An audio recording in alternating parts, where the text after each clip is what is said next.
નમસ્કાર વિદ્યાર્થી મિત્રો, હેમાંગ ચંદારાણાની યુટ્યુબ ચેનલ સાથે ફરી એક વખત આપ સૌનું હાર્દિક સ્વાગત છે.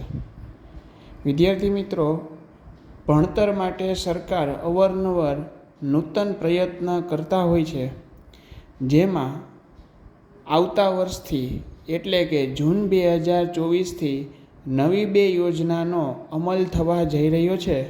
તો આ યોજના શું છે તેમના વિશે જો આપણે માહિતી મેળવીએ તો સૌપ્રથમ કોઈપણ પરીક્ષા આપ્યા વગર જુલાઈ માસથી અભ્યાસ માટે તમને આ યોજના પ્રાપ્ત થશે, જેનું નામ છે નમો લક્ષ્મી યોજના. આ યોજનામાં વિદ્યાર્થી મિત્રો ધોરણ 9થી 12માં ભણતી માત્ર દીકરીઓને આ યોજનાનો લાભ મળવાપાત્ર છે. જૂન 2024થી આ યોજનામાં જો આપણે વિચારીએ તો તમે ધોરણ 9માં પ્રવેશ મેળવશો તો કઈ રીતે તમને જે શિષ્યવૃત્તિ મળવાપાત્ર છે તેની આગળ ચર્ચા કરશું. પણ બીજો એક પ્રશ્ન દરેક વાલીઓમાં એ હશે કે ભાઈ અમારી દીકરી 9મું 10મું ધોરણ તો ભણી ગઈ, પણ હવે 11મા ધોરણમાં આવી તો શું અમને આ યોજના મળશે? તો તેનો જવાબ છે હા, મળશે. કદાચ તમને એવો પ્રશ્ન થાય કે ધોરણ 9માં અમે ભણી લીધું, હવે ધોરણ 10માં આવ્યા તો શું અમને આ યોજનાનો લાભ મળશે? તો એનો જવાબ છે હા. આ યોજનામાં દરેક કેટેગરીની બાળાઓને આ લાભ મળવાનો છે. એવું નથી કે ભાઈ SC ST OBC કે ઓપનવાળાને જ મળશે, દરેકે દરેક બહેનોને મળશે. અને બીજું એ કે તમે ગુજરાત માધ્યમિક બોર્ડમાં ભણતા હોય તોય ભલે અથવા CBSE બોર્ડમાં ભણતા હોય તોય ભલે, આ યોજના બંનેમાં મળવાપાત્ર છે. લાયકાતની વાત કરીએ તો સરકારી અથવા ગ્રાન્ટેડ પ્રાથમિક શાળામાં ધોરણ 8નો તમે અભ્યાસ કરેલ હોવો જોઈએ.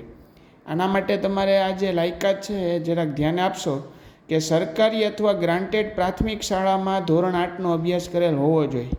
જો એવું તમારામાં નથી તો કુટુંબની વાર્ષિક આવક 6 લાખ કે તેથી વધુ ન હોવી જોઈએ.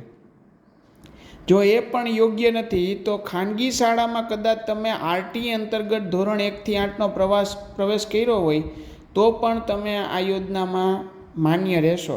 એટલે આ 3 લાયકાતમાંથી કોઈ એક છે એ તમને લાગુ પડતી હોવી જોઈએ, બરાબર? તો આ યોજના તમે લાભ લઈ શકશો.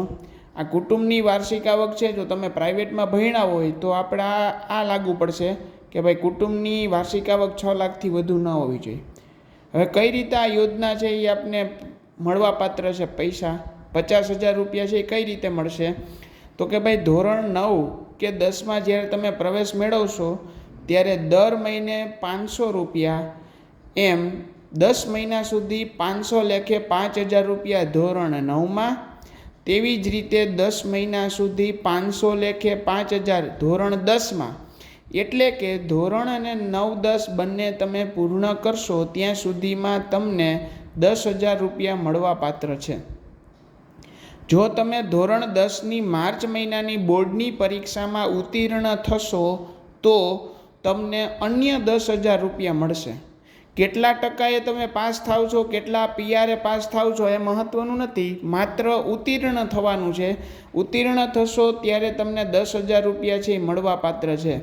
જેથી 10,000 પહેલી રકમ અને 10,000 રૂપિયા આ એમ કરીને 9-10 ધોરણ જો તમે પૂર્ણ કરશો ત્યારે તમને 20,000 રૂપિયા મળવાપાત્ર છે. ત્યારબાદ વાત કરીએ તો ધોરણ 11 કે 12માં પ્રવેશ મેળવશો ત્યારે દર મહિને 750 રૂપિયા લેખે 10 મહિના સુધી એટલે કે 7,500 રૂપિયા મળવાપાત્ર છે. તેવી જ રીતે ધોરણ 12માં પણ 7,500 રૂપિયા મળવાપાત્ર છે. આ બંને ભેગી મળી અને 15,000 રૂપિયા તમને ધોરણ 11-12 પૂર્ણ કરશો ત્યારે પ્રાપ્ત થશે. એટલે એ મળી ગયા બાદ જેમ આમાં આપણે જોયું કે ધોરણ 10ની તમે પરીક્ષા પાસ કરશો તેમ અહીંયા ધોરણ 12ની માર્ચ મહિનાની બોર્ડની પરીક્ષા જો તમે પાસ કરશો તો તમને અન્ય બાકી રહેતા 15,000 રૂપિયા મળશે. જેથી 11-12 ધોરણમાં 30,000 રૂપિયા અને 9-10 ધોરણમાં 20,000 રૂપિયા, આમ ધોરણ 9થી 12માં 50,000 રૂપિયા મળવા પાત્ર છે. ત્યારબાદ વાત કરીએ તો આપના આ યોજના છે એનો લાભ ક્યારે નહીં મળે? તો કે જો વિદ્યાર્થી ધોરણ 10 કે 12માં ફેલ થાય, નાપાસ થાય તો તે જ્યારે ટ્રાય આપશે અને પાસ થશે ત્યારે આગળની રકમ મળશે. બીજું એ છે કે દરેક મહિનામાં તમારી હાજરી 80% સરેરાશ હોવી જ જોઈએ. આમનું ગમે ત્યારે ઉપરથી બોર્ડ તરફથી અથવા સરકાર તરફથી ચેકિંગ આવશે અને તમારું હાજરી છે એ ચકાસશે. ત્યારબાદ અજવચ્ચેથી જો તમે ભણવાનું છોડી દેશો તો પણ તમને આ યોજના મળવાપાત્ર નથી. આ તમામ જે યોજના છે એ ફરી એક વખત કહું, જૂન 2024થી એટલે કે હવે જ્યારે નવું સત્ર શરૂ થશે ત્યારથી જ લાગુ પડવાની છે. ત્યારબાદ આ તમામ જે યોજના છે એનું સંચાલન નમો પોર્ટલ પર કરવામાં આવશે, જેમની સૂચના સ્કૂલ કક્ષાએથી અથવા તો છાપામાં અખબાર યાદી આવશે ત્યારે તમને ખબર પડી જશે કે ભાઈ આ યોજના છે એ શરૂ થઈ ગયેલી છે. ત્યારબાદ બીજી એક અન્ય યોજના જે સરકાર દ્વારા બહાર પાડવામાં આવી તેમનું નામ છે નમો સરસ્વતી સાધના યોજના. હવે એ યોજના શું છે એમના વિશે જાણીએ તો વિદ્યાર્થી મિત્રો, મને હરખની હેલી છે કે મેં જ્યારે 11-12 સાયન્સ કર્યું ત્યારે આ કોઈ પણ પ્રકારની યોજના નહોતી અને મને આર્થિક રીતે ઘણી બધી તકલીફ હતી. પરંતુ અત્યારે જો આપણે વિચારીએ તો તમારા માટે એક અમૂલ્ય અને સોનેરી તક આવી છે. મેં એવા પણ વિદ્યાર્થીઓ જોયા છે કે જેમને 11-12 સાયન્સ કરવું હોય છે પરંતુ આર્થિક રીતે સદ્ધર ન હોવાથી એમનું એ સ્વપ્ન સાકાર થઈ શકતું નથી. તો દરેક એવા જિજ્ઞાસુ વિજ્ઞાન પ્રવાહના વિદ્યાર્થીઓ માટે ખૂબ આશીર્વાદરૂપ આ યોજના છે, જેમનું નામ છે નમો સરસ્વતી વિજ્ઞાન સાધના યોજના. એમાં કઈ રીતે છે જોઈએ તો આ પણ તમારે કોઈ એ પ્રકારની શિષ્યવૃત્તિની પરીક્ષા આપવાની નથી. જો તમે 11-12 સાયન્સમાં એટલે કે વિજ્ઞાન પ્રવાહમાં પ્રવેશ લ્યો છો તો બંને વર્ષના અંતે તમને 25,000 રૂપિયા મળશે. બીજી સારી બાબત એ છે કે નમો લક્ષ્મી યોજના છે માત્ર ને માત્ર દીકરીઓ માટે હતી, પરંતુ નમો સરસ્વતી વિજ્ઞાન સાધના યોજના દીકરા અને દીકરી બંને માટે છે. આ યોજના પણ જૂન 2024થી લાગુ કરી દેવામાં આવશે, જેમાં ધોરણ વિજ્ઞાન 11 પ્રવેશમાં જો તમે પ્રવેશ મેળવશો તો દર મહિને 1,000 રૂપિયા એટલે કે 10 મહિના સુધી 1,000 લેખે ગણતરી કરીએ તો 10,000 રૂપિયા. આ જ પ્રમાણે ધોરણ 12માં વિજ્ઞાન પ્રવાહમાં જો તમે પ્રવેશ મેળવશો તો 1,000 રૂપિયા 10 મહિના લેખે એટલે કે 10,000 રૂપિયા મળવાપાત્ર છે. જેથી ધોરણ 11માં 10,000 અને ધોરણ 12માં 10,000 એમ કરીને ધોરણ 11-12માં તમને 20,000 રૂપિયા મળવાપાત્ર છે. હવે અહીંયા મેં 25,000 કીધા હતા પણ અહીંયા તમને મળે છે 20,000. તો અન્ય 5,000 રૂપિયા કઈ રીતે મળશે તો કે ભાઈ આ બાકીના 5,000 રૂપિયા તમે ધોરણ 12ની પરીક્ષા પૂર્ણ કરી અને ઉત્તીર્ણ થશો ત્યારે તમને મળશે. લાયકાતની વાત કરીએ તો ધોરણ 10ની બોર્ડની પરીક્ષામાં ઓછામાં ઓછા 50% હોવા જોઈએ.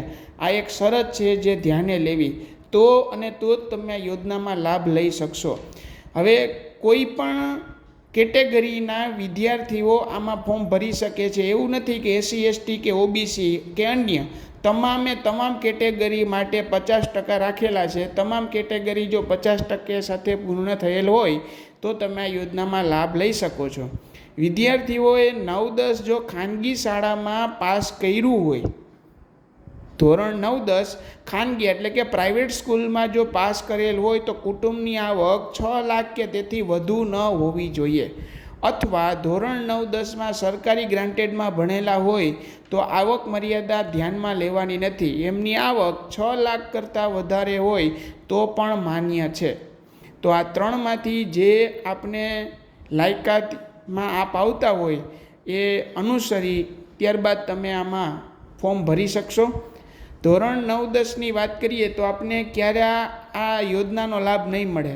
તો જેમ આપણે અગાઉ જોયું એમ કે નમો લક્ષ્મી યોજનામાં જે નિયમ હતો કે ભાઈ 80% સરેરાશ હાજરી હોવી જોઈએ, તેવી જ રીતે આ યોજનામાં પણ એવું છે 80% હાજરી સરેરાશ ફરજિયાત માસિક હોવી જોઈએ. ધોરણ 12માં જો તમે નાપાસ થાવ છો તો આગળની જે રકમ છે 5,000 એ તમે જ્યારે ઉત્તીર્ણ થશો ટ્રાય આપીને ત્યારે મળશે. તે સિવાય મળશે નહીં. અધવચ્ચેથી જો તમે ભણવાનું છોડી દેશો તો પણ તમને રકમ મળવા પાત્ર નથી. બીજી વસ્તુ જોઈએ તો વિદ્યાર્થી મિત્રો, આ બંને યોજના નમો લક્ષ્મી અને નમો સરસ્વતી સાધના યોજના એ વિદ્યાર્થીના ખાતામાં જ આવશે. જો વિદ્યાર્થીનું ખાતું કોઈ સંજોગો વસાત નથી તો તેમના માતાના ખાતામાં મળવા પાત્ર છે. ત્યારબાદ નમો સરસ્વતી અને વિજ્ઞાન સાધના યોજનાનો લાભ એ અન્ય શિષ્યવૃત્તિ કે અન્ય લાભ જો તમે મેળવતા હોય તો આ યોજના મળશે નહીં એવું નથી. તમે અન્ય યોજનાનો પણ લાભ મેળવી શકશો અને આ યોજનાનો પણ લાભ મેળવી શકશો. તો આશા છે કે નમો લક્ષ્મી અને નમો સરસ્વતી સાધના યોજના વિશે સંપૂર્ણ સચોટ માહિતી આપે મેળવી હશે. જો આપને આ યોગ્ય વિડીયો લાગે તો અન્ય લોકોને જણાવશો. આભાર. અસ્તુ. ભારત માતા કી જય.